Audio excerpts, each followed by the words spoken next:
Hello, I'm Josh Caldwell. I am a professor of mechanical engineering here at Vanderbilt University. I'm also the director of our interdisciplinary material science graduate program. And this is my lab. This is the Infrared Nanophotonic Materials and Devices Laboratory.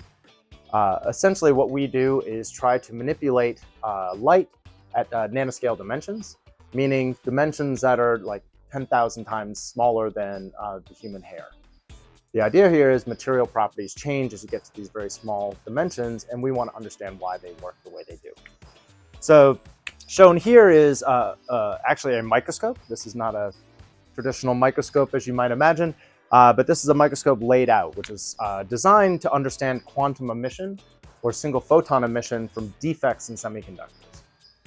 Over here, we actually have Guan Yu working hard on what's a fairly unique system. This is a scanning near-field optical microscope. If you look through, this has two different channels. On the left-hand side, we can directly measure optical properties of a material, specifically the reflection and absorption of a material with 20 nanometer spatial resolution.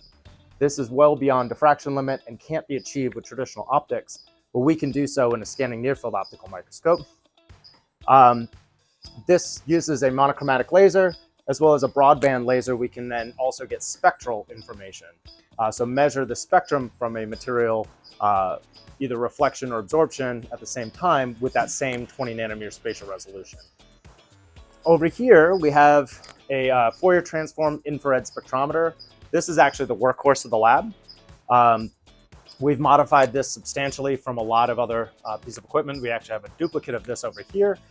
You can see Mingja is running some infrared measurements in the back, being able to try to look at thermal emission and controlled thermal emission from what we call tamped-laratron structures. Effectively, this big box allows us to measure the infrared spectrum from really any material that we want to look at. In total, we use this information pulled together so that we can then understand how different materials operate, including things such as low symmetry crystals or what we call metamaterials, where we have multiple different materials integrated at sub-wavelength scales to then change their infrared properties so you can create new optical functionalities that aren't possible or aren't realistic within available materials in nature.